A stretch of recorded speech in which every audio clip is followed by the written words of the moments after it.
Good morning to you all. We were discussing about airport engineering in the previous class.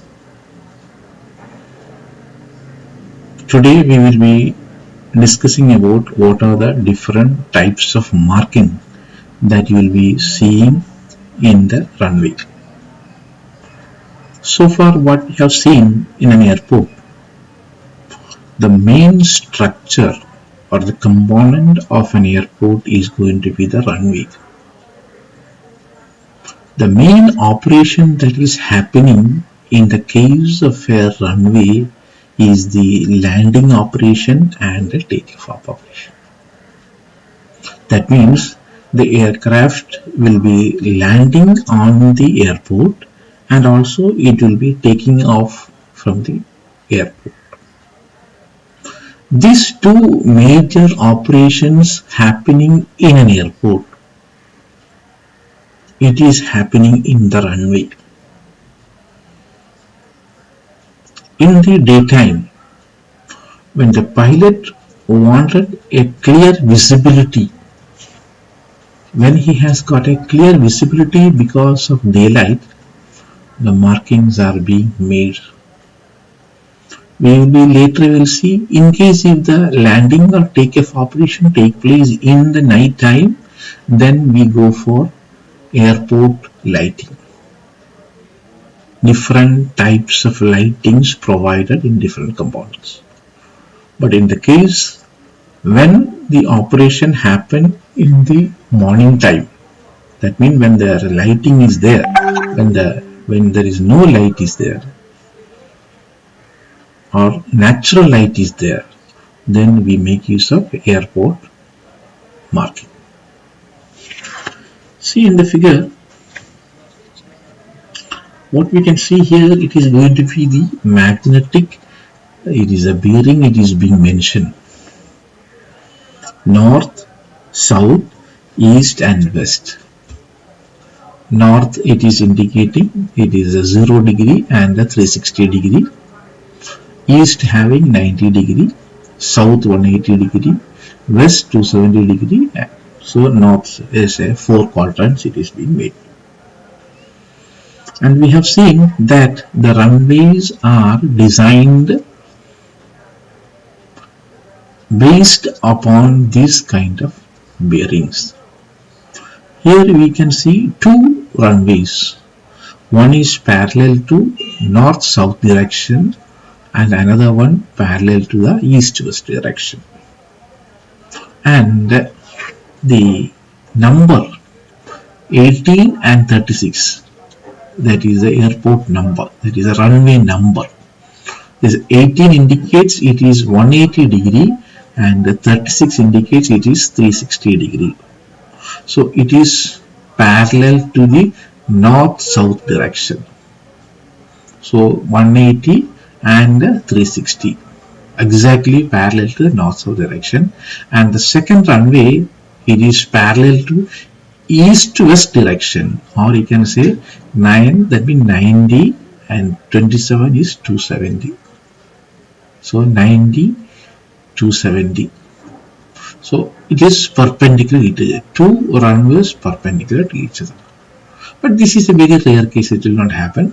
What we can see is, yes, runways maybe, it may not be meeting, it may be parallel, it may be sometimes non-intersecting, it is V-intersecting, but always we can see that this is lying with a number, and that number will indicate at what angle the runway meets with the north. So, and this 1836 indicates it is 18 degree and 360 degree, and 9 and 27 indicates it is 90 degree, 27 degree. This is how the numbering of the runway is being usually made. Coming to the next figure, what we can see, this is the general indication of the marking, where the aircraft really touching on the surface while it is landing. The touching zone, that means from a long distance the pilot will be able to see The marking, we call it as a threshold marking. Threshold marking.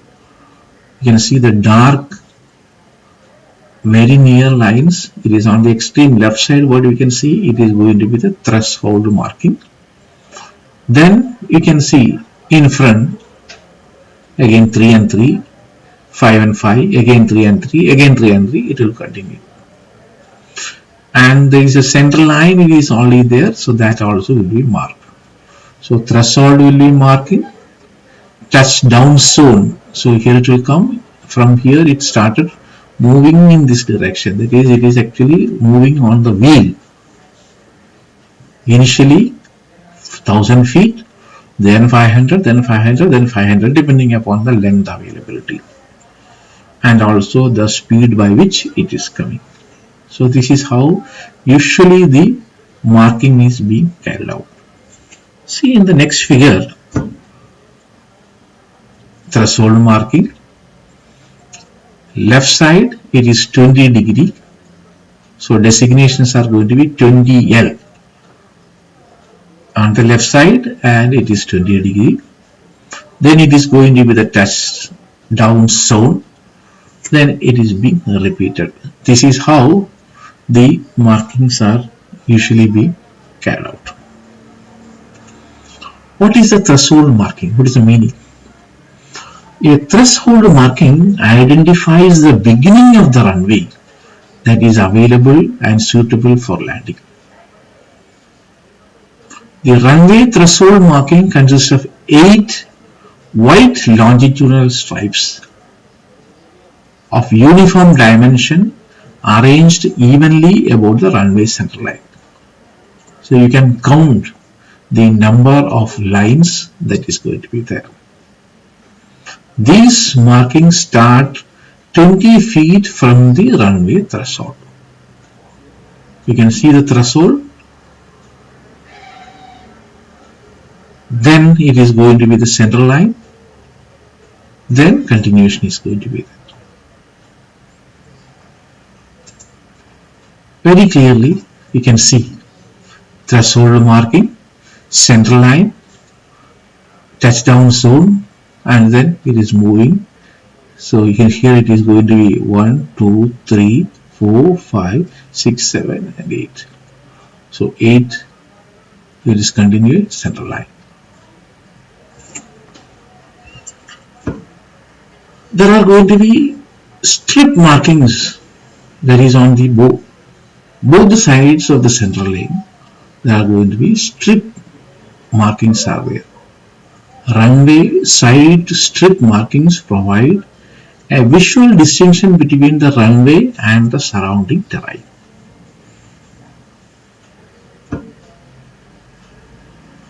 And the runway side strip are white and consist of continuous stripes located along each side of the runway.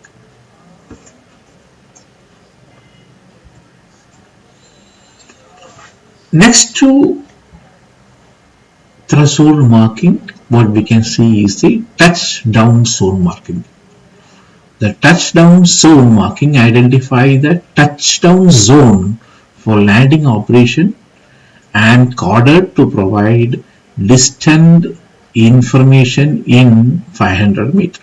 So that means every 500 meter, initially it is going to be 1000 meter, then it is going to be every 500 meter is going to be marked there.